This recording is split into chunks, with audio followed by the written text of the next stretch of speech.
अस्सलामुअलैकुम। मोहम्मद अज़हर सिद्दीक अपने programme political diaries के साथ हाजिर खिदमत है। बहुत से इशू है जिसमें गुफ्तगू करनी है और मैं कई चीज़ें आपको बता चुका हूँ। और ये भी इमरान खान साहब के ख़िलाफ़ जो भी एक प्रेशर ग्रुप बन रहा है, इसके नताइज कुछ नहीं मिलने वाले।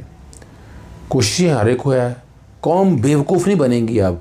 अच्छा, बड़ी ड्रामा चल रहा है जी, नवाज शरीफ ने शहबाज शरीफ की हुकूमत को हुकूमत के ख़िलाफ़ टास्क सौंप दिया है ना। नवाज शरीफ है क्या चीज़? वैसे वो नाहल आपको पता है, उसकी हैसियत ही कोई नहीं है। सदर शहबाज शरीफ है, उसको टास्क नवाज शरीफ सोच रहे हैं। कौम को इस पर तो बात करनी चाहिए ना, कम अज़ कम इस पर तो बात करनी चाहिए। किस कैपेसिटी में नवाज शरीफ ये सारा कुछ कर रहा है? चलें आका, ये छोड़ें, ये तो कानूनी और इखलाकी बातें हैं, इनके यहाँ इखलाक कहाँ है। और सेंट्रल एग्जीक्यूटिव कमेटी का इजलास हुआ कल, आपको पता है, वर्चुअल इजलास। अच्छा, वो क्या वर्चुअल इजलास? यानी वो दिखा रहे हैं बैठे, उधर बैठा है, इधर बैठा है। अच्छा, क्या यानी इस मुल्क में कोई आगे बेहतरी की तरफ? मैं सोच रहा था कश्मीर में इजलास हो रहा है, मैं समझता इस मुल्क में इकॉनमी कैसे बेहतर करनी है। ये क्या हो रहा है कि हमने हुकूमत में कैसे आना है, हमने सीटों पर कैसे बैठना है। दुख का मकाम है। बहरहाल जो भी आपके सामने है, अब क्या है कि हुकूमत को हटाने के लिए तमाम मुमकिन ऑप्शन पर गौर किया उन्होंने और शुरका ने पार्टी की आदत पर भरपूर एतमाद का इज़हार किया। और अच्छा जी, पार्टी के कायद नवाज शरीफ, बंदा पूछे किस तरह कायद हैं जी? कोई कायद शायद नहीं है नवाज शरीफ, चले जो भी हैं नाहल कायद, जो भी कहें। और कहा है कि PDM का इजलास फौरी तौर पर बुला दें और उसमें अदम एतमाद समेत कानूनी रास्ते इख्तियार करने के लिए किरदार अदा करें।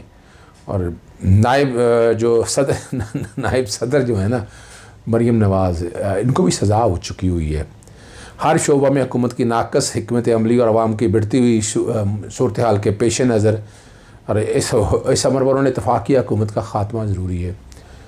मैंने देखे, मैं आपके सामने बड़ा वाज़े कह दूँ, ज़रा बता दें मुझे, चलें 3 इशूज़ बता दें आप। इस मुल्क की इकॉनमी कैसे बेहतर करनी, महंगाई ख़त्म कैसे करनी और पेट्रोल सस्ता क्या होगा। 3 पे मैं चैलेंज दे रहा हूँ तमाम सियासी जमातों को। इमरान तो नाकाम हो गए, छोड़े इमरान को, आप बता दें। अब पता तो चले ना, पता तो चले। वो ट्विटर पे खेलना छोड़ दे। वो आप लोगों ने जो काम किए थे, मैंने कल के सुबह के प्रोग्राम में पॉलिटिकल डायरीज में सारा जो मैंने मलिक हाशिम से गुफ्तगू की थी वो सारी मैंने आपको बता दी है। आप लोगों को बड़ी क्लैरिटी के साथ, सफाई के साथ बता दिया आपको। एक काम अच्छा जो वज़ीर-ए-आज़म इमरान खान साहब ने किया, और आपको पता है नौशकी में ना सिक्योरिटी फोर्सेस के जवानों को खुशखबरी सुनाई। उन्होंने 15% तनख्वाहें बढ़ाने का ऐलान कर दिया उन्होंने। और पाकिस्तान किसी किस्म की दहशतगर्दी कामयाब नहीं हो सकती, जवानों पर पूरा एतमाद है। और दहशतवादी के वाक़या की चीन में खबर मिली थी, आपके सामने है। अपनी कौम के लिए जान देने वालों का ख़ास रुतबा होता है। गैर मुल्की क़ुव्वतें पाकिस्तान को तकसीम करना चाहती हैं। पाकिस्तान में इतनी तरक्की होगी कि दहशतगर्दों को कोई बात नहीं बनेगी। सीपैक के अगले फेज में सबसे ज़्यादा फ़ायदा बलूचिस्तान को होगा। ज़राअत के शोबा में चीन हमारी पूरी, वज़ीर-ए-आज़म कह रहे हैं, हमारी पूरी मदद करेगा। और वहाँ फ़ौज के नौजवानों से मुलाकात की, खिताब भी किया और कहा कि मैं इसलिए आया हूँ ताकि FC और रेंजर की तनख्वाहों में ऐलान करूँ। महंगाई का इल्म मुझे है, बदकिस्मती पूरी दुनिया में महंगाई का सैलाब है, वसाइल कम है, लेकिन अमेरिका और बरतानिया जैसे मुल्क पास वसाइल ज़्यादा हैं। 40 साल की सबसे ज़्यादा महंगाई है, मुझे पूरा एहसास है। तनख्वाहदार तबके के हवाले से कई, और कि हाँ, तेल का कुछ नहीं कर सकते, वो बाहर से आ रहा है, उसका असरा सारी चीज़ों पर होता है। महंगाई, हमारी आमदनी बढ़ेगी वैसे ही तनख्वाहदार तबके की और तनख्वाहों में जो है बढ़ाएंगे। और बड़ी बड़ी कंपनियों ने प्रॉफिट बनाया है, 950 अरब रुपये का प्रॉफिट का कह रहे हैं। उनसे कहा कि दरख्वास्त की कि लोगों की तनख्वाहें बढ़ाएं। चीफ मिनिस्टर के बारे में कहा, यहाँ बैठे हैं, यकीन दिलाता हूँ हुकूमत ने इतना काम नहीं किया, इतने फ़ंड बलूचिस्तान में नहीं लगाए जितनी हमारी हुकूमत ने लगाए हैं।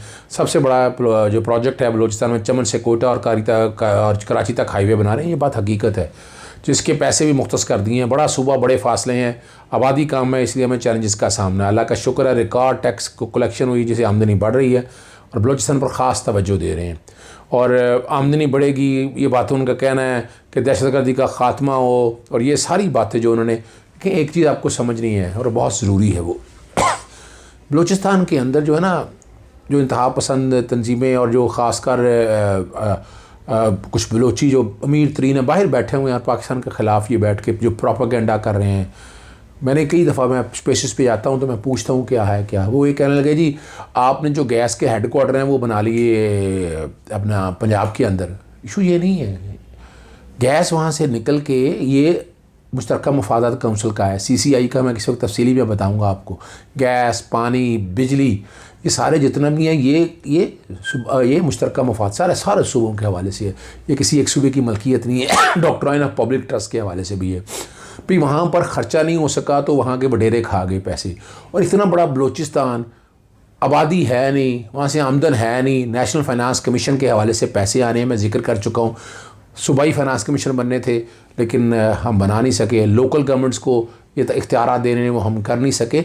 आप ये कहें कि बलूचिस्तान पूरा ही डेवलप हो जाए तो वो इतना आसान काम नहीं है, और इसके लिए आपको तय करने पड़ी। ग्वादर अगर पूरी तरह डेवलप हो गया, जैसे मुत्तहदा अरब अमारात में दुबई डेवलप हुआ, तो उसके बाद देखा कि पूरे मुत्तहदा अरब अमारात की किस्मत बदल गई। फिर तफसीली बात करूँगा इस पर। शुगर मिल जो का कारोबार मनी लॉन्ड्रिंग के ज़रिए जो करने का है ना, वो मामला है। स्पेशल सेंट्रल कोर्ट ने शहबाज शरीफ को FIA के चलान में समन जारी कर दिया है।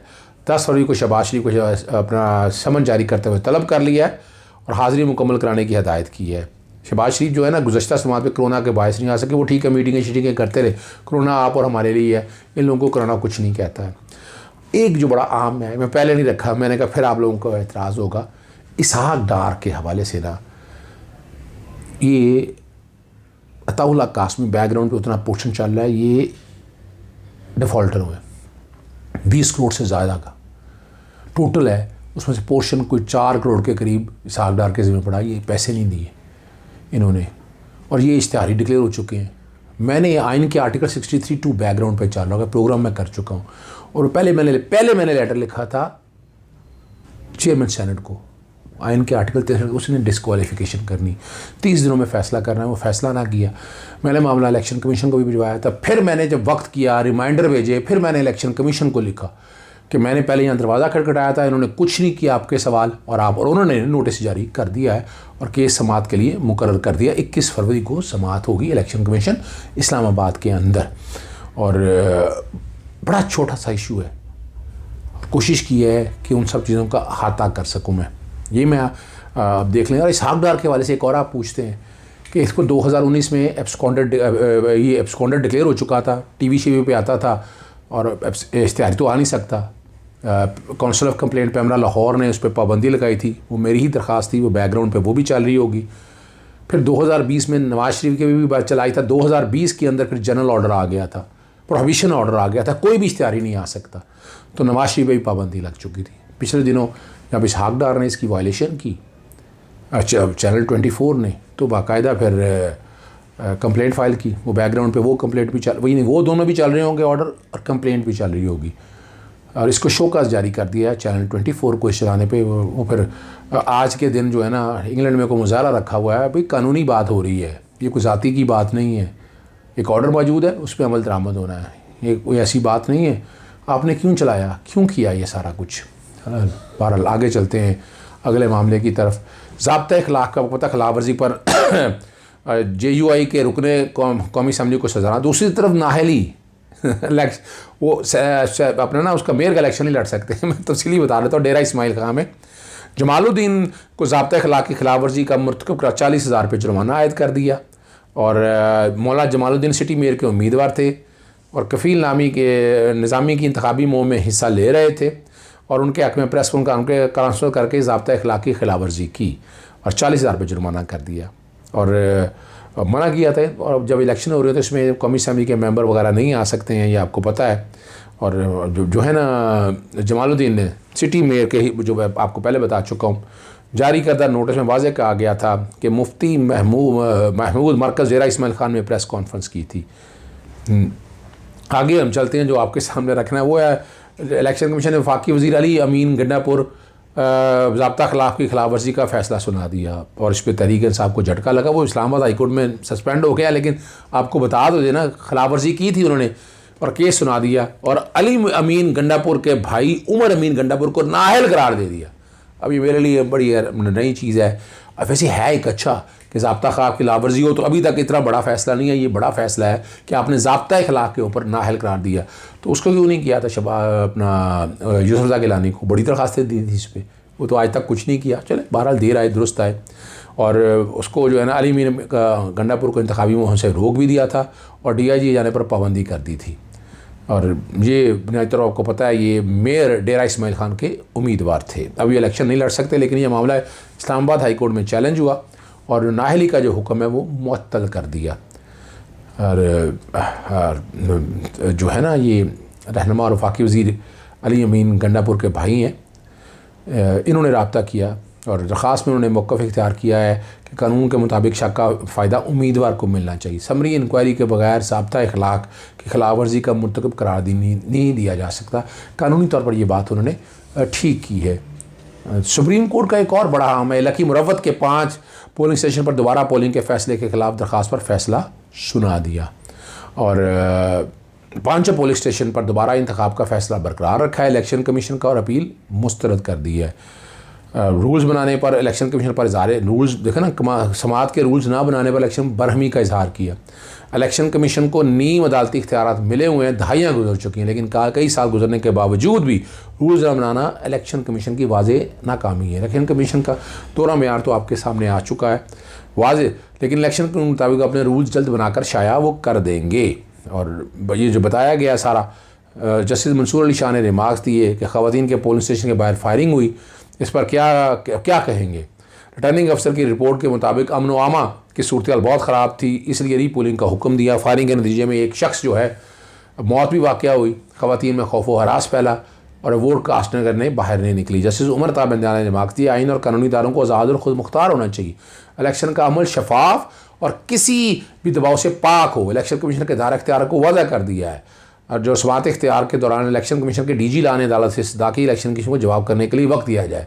इस पर दरख्वास्त गुजार के वकील ने मौक़िफ़ इख्तियार किया। इलेक्शन में 13 फरवरी को पूरी पोल का हुक्म दिया हुआ है और 13 फरवरी से पहले इस दरख्वास्त पर फ़ैसला करने का कहा जाए। इलेक्शन कमीशन अपना खुद मुख्तारी पर यकीन रखते हैं, इलेक्शन कमीशन को फेयर रिपोर्ट देना चाहिए। और यहाँ जो है ना 31 दिसंबर 2021 को लकी मुरव्वत की तहसील सराय नौरंग में चेयरमैन के नशिस्त पर रीपोलिंग का हुक्म दिया था। दरख्वास्त गुजार जो अजीज़ुल्लाह ने इलेक्शन कमीशन की रीपोलिंग के ख़िलाफ़ सुप्रीम कोर्ट से रुजू किया था। एक बड़ा अहम इशू है, वक्त थोड़ा सा ज़्यादा हो जाता है लेकिन ये डिस्कस करना बड़ा ज़रूरी है। PTM के रहनुमा जो हयात खान का नाम ECL से निकालने के लिए दरख्वास्त पर समाअत हुई, जस्टिस आमिर फ़ारूक ने समाअत की। उनके वकील का कहना है बगैर किसी जवाज़ के ECL पर नाम नहीं डाला जा सकता और आइन के आर्टिकल 15 के नकल हक के हवाले से बात करते हैं। कानूनी पाबंदियाँ जो लगी हैं कानून के ज़रिए लगाई गई हैं। 11 जनवरी 2022 को बरी होने के बावजूद ECL में नाम डाल दिया और पाबंदी लगा दी है, ये उनका कहना है। और ये उनका कहना है कि वो पाकिस्तानी कानून में जानता है और इस कॉन्टेक्स्ट में, और वो मुत्तहिदा अरब अमारात सफ़र करना चाहता है। नोटिस जारी करते हुए अदालत ने जवाब तलब कर ली, लेकिन याद रखिएगा ये ECL में नाम इसलिए रखता है मुल्क दुश्मन सरगर्मियाँ जो इस तरह के लोग करते हैं यहाँ से निकल के आपके सामने है ना, कई नाम है आपके सामने। वकास गुराया देख लें आप, अपना गुल बुखारी देख लें, इस मुल्क से भाग गए जाकर, बाहर जाकर मस्कल लगाया और जो बातें यहाँ करते हैं। रेहाम खान की चली नहीं, वो आ गई पाकिस्तान में, वहाँ जो जुर्माना हो गया ना UK गवर्नमेंट में, वो करने के हवाले से ये मसाइल उनके लिए बन गए। एक बड़ा और हम ख़त्म करने से पहले यह है अड्डियाना जला में कैदी की दरख्वास्त की समाअत है। इस्लामाबाद के हाई कोर्ट के चीफ जस्टिस अतर मिल्लाना साहब ने की है। जेल विज़िट के लिए मीडिया को जाने की इजाज़त क्यों नहीं है, चीफ जस्टिस के रिमार्क्स हैं। जिस सहाफ़ी को जाना है वज़ारत दाखिला को दरख्वास्त दे। जेल में सिर्फ गरीब कैदी हैं, ये चीफ जस्टिस का कहना है। ये पहली बात की है वो डिप्टी अटॉर्नी जनरल ने कहा है। कुछ कैदी ऐसी हैं कि दरख्वास्त भी नहीं लिख सकते। जेल के अंदर ह्यूमन राइट की शदीद खिलाफ वर्जियाँ की जा रही हैं। चीफ जस्टिस आपके रिमार्क्स है। वाक़ई को नवा मामला देखें। सेशन जज जेल दौरे में जाता है तो ये नहीं कह सकता कि 8 से ज़्यादा कैदी जो है ना जेल के अंदर मौजूद हैं। जेल के कैदियों के ह्यूमन राइट्स की खिलाफ वर्जी की ज़िम्मेदार कौन है, जेल के और मुआवजा क्यों नहीं अदा किया जा सकता। जेलों के हकूक़ की खिलाफ वर्जी पर ज़िम्मेदारों का तयन करना लाजमी है।